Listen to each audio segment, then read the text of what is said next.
So we're back with George, and this time we're going to continue our conversation on executive presence and Yep. the use of your voice. So, George, Mhm. our first question is, what's the relationship, if ever, between executive presence and using an authoritative voice?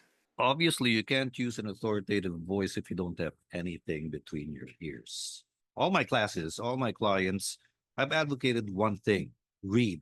It's always read, read, read. The reason for that is very simple. How can you say something if you don't know anything? But if you have a lot in here, you can talk about any topic, which is very useful if you want to project executive presence. So it's really very important. And if you have something here, it just comes out naturally. You're going to have an authoritative voice because you know what you're talking about. More often than not, and you'll notice that with a lot of speakers who keep on rambling. Why do they do that? Because they don't have anything to say. Not going to mention I'm not going to mention names, but there are a lot of politicians here and abroad who are like that. I'm not saying I know everything, but I'd like to think that I can talk about almost anything because that's what I am. I try to absorb. I try to absorb everything that I read, everything that I see. When you put that into your head, you're just going to be able to recall and recall and recall. Remember during our first episode, I think we talked about word power made easy. And people asked me about that, and somebody even said he's going to save up for that. You don't even have to save up. It's only 300 pesos. See? But the thing is, reading Word Power Made Easy increased my vocabulary immediately. And what do I do now? Without Word Power Made Easy, I still try to increase my vocabulary by taking a look at a dictionary every day. When I do that, sometimes I even take a look at the old phone book. If you remember the old phone book, I read those things because I get to learn a lot. Like for instance, some streets in Mandaluyong have the same names of streets here in Quezon City. Yeah. You get to learn those things just by observing. That's why it's very important for you to be always curious. Read not only books, not only newspapers, but read everything you see. That's very interesting, George. So what I'm hearing from you is the foundation for sounding authoritative would be number one, to read specifically Read. because it enriches your vocabulary and it gives Mhm. you something to talk about. Yep. hmm I remember, I don't know who said this to me. Make your brain a sponge. Just keep on absorbing everything so that when the time comes, you have to talk about something. All you have to do is squeeze that brain of yours, and out comes information. That's relevant information and true information. It's not fake news or whatever.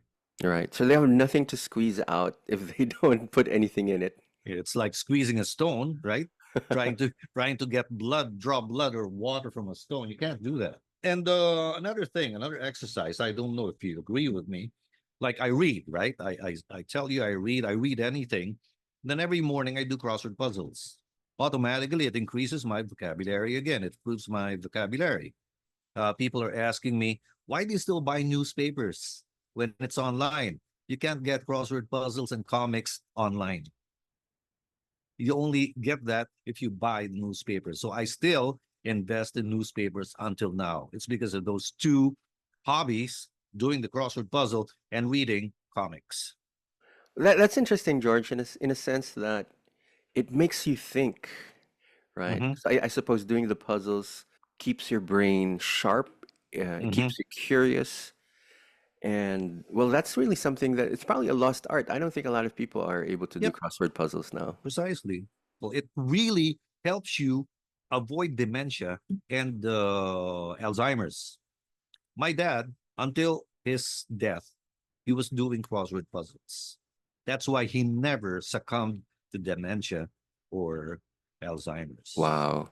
And hopefully, I get to follow his footsteps in that regard. George, if I could just veer away from the topic for just a little bit, Uh I huh. want to talk about Alzheimer's. People are saying that Alzheimer's is diabetes of the brain, meaning there's a lot of sugar in the brain. And as a matter of Uh fact, when huh. people did an autopsy of, patients who died from or who died rather with Alzheimer's, Mm-hmm. they found out that the brain of Alzheimer's patients had molds in it coming from intake of sugar. So I guess Uh-huh. one of the ways by which people can remain sharp is by Hmm. not eating sugar. Uh-huh. And I was just with a common friend of ours for lunch. He has cancer. And I asked him, so do you have any specific food groups that you can't eat? And he told me, okay, I can't eat raw meat, fish, or vegetables. So no salads, no sushi and stuff. And sweets. He can't eat sweets. I asked him why. Mm, Apparently, sugar is the feeder of cancer cells. mm, It feeds the cancer cells. So he doesn't take sugar anymore. wow. So that's it. So I don't know. Again, I learned about that just today, and it's useful information for me. See? Yeah. And tying it back to executive presence, George, like we're talking about communication, they should sound authoritative, use an authoritative voice, and at the same Mm-hmm. time have something here Mm-hmm. in such a way that something comes out. And I guess one of the ways by which they can remain sharp is also by taking care of their diet, that they're not eating a Mm-hmm. lot of junk food. And George, I know that you're someone who knows how to cook. I know Mm-hmm. that you're someone who appreciates good food. Like, could you tell us something about your diet? Like, what do you eat? I'm just curious, really. I eat almost anything except one thing, fat. Mm, fat. No. All right. Let's take, for example, lechon or crispy pata or lechon kawali. Even if it's a thin layer of fat, I scrape it out. Lechon skin. That's yummy. There's a thin layer of fat. I scrape that out from the skin before I eat the skin Any reason for doing that, George? because I hate fat. It's as simple Okay. as that. Oh. It's the texture, it's how it goes in. My throat can't take it. And apparently that's good for me because, fat is pretty bad, right?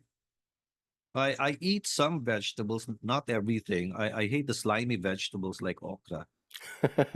I've learned to eat zucchini from you when you prepared that pasta during your birthday. I don't eat eggplant for the simple reason that it doesn't even have any nutrients at all, and it's slimy. Mm, But I eat vegetables. I love leafy vegetables. I used to be a steak guy, mm, as in I could probably eat steak every day before. Nowadays, it doesn't work anymore. I'd rather have fish, seafood. That's my go-to. although what I'm hearing, George, from what you just enumerated, the things Hmm. that you ate and did not eat, Hmm. it's real food. It's not processed food that comes Nope. out of a package, right? I hate processed food. I even hate. I don't know if you're gonna believe this, but I stay away from chips. Yeah, yeah. Right. Closest I get to chips or snacks is popcorn, and I cook my own popcorn. It's not a microwavable type. You cook your own popcorn, like from corn kernels? From corn kernels, I cook it. Wow, wow. So because the microwavable types, you're never too sure, and sometimes it doesn't even taste like popcorn anymore because of the preservatives and everything. Yeah, yeah. See. George, like so many things I suppose could lead to someone having executive presence, and we've talked about a lot Mm-hmm. of those things. Number one, you said increase your vocabulary, read up on several topics such that they can talk about virtually anything. Mm-hmm. Number three would be your diet. Stay away from processed food or things that Yep. could slow your Mm-hmm. brain down. And I'm curious, George, like for the people that you've met who really have that executive presence, like if we could just go back to the voice a little bit, like what are some of the tips that you could give them in the way that they use their voice? I think I've said this before, one of our previous episodes. There's no such thing as an ugly voice. I've always believed in an effective voice. You might be trying to modulate your voice to death, and it's so obvious that you could hardly be understood, and it just takes away everything, the communication process, so to speak. But if you just speak in your most natural voice, your comfort zone. eventually you're gonna get your comfort zone. I was in radio for how many years? For probably about 40 years. I was only able to get my comfort zone probably in my 30th year. I was searching and searching and searching, and I realized when you're young, it's like that. Your voice changes like anything. And another hump I had to overcome was when I quit smoking. My voice somehow got higher. I tried to modulate to bring it down. It didn't work until finally I found my comfort zone again, and that's it. Another thing, I don't know if this is medically proven, but I've always adhered to this. I never drink warm water. Everybody drinks warm water nowadays, right? Yeah. Uh, I Yeah. do not drink warm water. Oh. They ask me, so what do you drink during talks? Cold water or room temperature water? And they ask me why. And I don't know if this is medically sound. When you have a sore muscle, for instance, or a wound, what do you place in there? A cold Ice? compress, right? Yeah. Ice, right? Why? For it to somehow diminish. When you have a facial, before the facial, they put hot water on you or a hot towel to open up the pores. After the facial, they again rub your face with ice to close the pores. And I reckon same thing with my voice. If I drink cold water, even when I have a sore throat, in Tagalog, namamaga. So I drink cold water, what happens? Hindi na namamaga. But if you drink hot water, those things will just be exacerbated, right? And you're just going to have sore throat. George, just before I forget, because you've talked about two things. One is the finding the comfort level for your Uh-huh. voice, The and the comfort zone second of one your is voice. the drinking cold water. But if I could just go back to the comfort level, like how are you Mhm. able to say that you've reached that point where you've reached Uh, the comfort level? I've always said this to my students. So when you go to the bathroom, all right, to do your thing, what do you bring? Newspaper, magazine? We used to bring magazines, Playboy, whatever, right? Playboy. Because we love the articles And the art. Let's not and forget the the art, art. right? Yeah.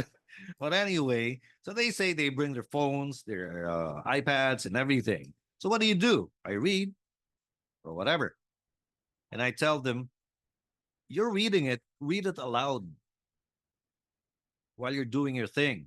They ask why. Because the bathroom, or yeah, bathroom, is probably the best studio ever created by man. You don't need an amplifier, you don't need a microphone. All you need is the reading material. Be comfortable in your toilet seat and start speaking. You can hear yourself. Haven't you ever wondered why a lot of people sing inside a bathroom? Yeah, the acoustics. Yep. See? So if you're reading something, for instance, okay, the quick brown fox jumped over. You don't like what you heard, so you try to change it. The quick brown fox jumped over. You still don't like it. Un- and you keep on trying until you hit a comfort level. The quick brown fox jumped over the lazy dog. You keep on doing that, it's going to be automatic. It's going to be second nature for you to use that kind of voice. So even if you're outside the bathroom, you're going to sound that way. That is your comfort zone. Cool. Cool. So they know that they're not at that level if they're trying too hard, Too hard. or maybe they're exerting extra special effort to sound really low, Yeah. which is Yeah. painful. I remember we were together in one BPO, and I hope you don't mind if I tell this story. I'm not going to mention any names anyway. You gave me a class of about 25 students, one long table, U-shaped. Then 25 students were there, and my requirement during those times was you have to use the microphone when you're talking, Mm. right? I don't know if you remember that.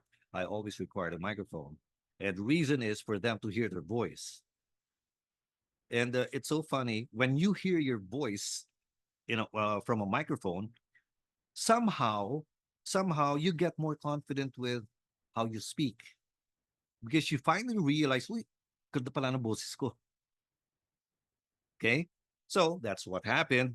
The first day of classes, they introduce themselves. They have to go up front, introduce themselves with microphone until it came to a lady who was, it was freezing cold inside the room.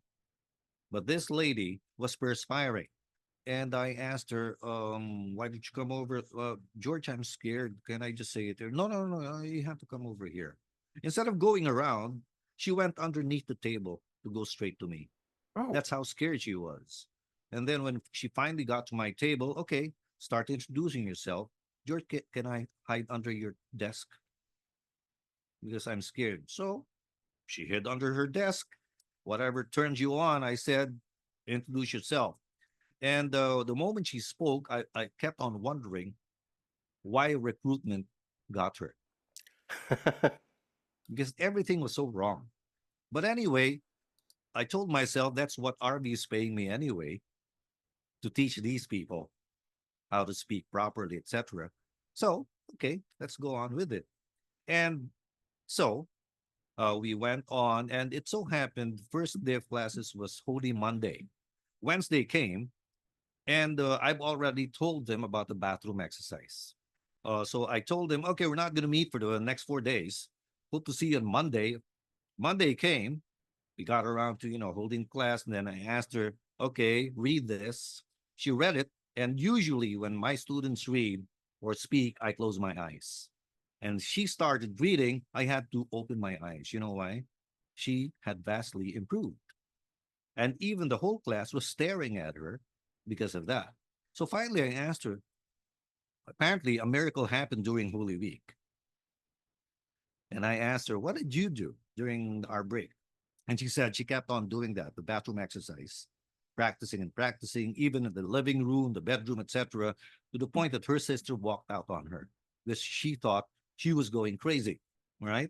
So finally, she improved. She wasn't perfect, but she improved. So she passed and went on to product training, etc., etc. I didn't see her for a couple of years. Finally, I went back to the facility. Upon entering, she was on her way out. And she said, hey, George, how are you? Wow, full of confidence already. So I said, yeah, I'm great. How have you been? Oh, here, I'm a TL already. Wow, TL, very good. Congratulations. And George, pray for me because I'm working on being accepted in quality. Okay. And that's going to be an achievement for her, quality control. I said, okay, we'll do that. So see you around. About a week after, a week, 2 weeks after, she calls me up. George, I've got good news. What? I'm in quality now. And I said, wow, that's great. Can you imagine somebody who was scared when during first day of classes just because of uh, persisting and practicing, she was able to achieve that. But she told me, but that's not why I called. Why? Can you be our sponsor, our godfather in my wedding? So, wedding comes, I was a sponsor, and the reception was held in a hotel, the five-star hotel in Manila. Guess what? She emceed the whole reception. Oh,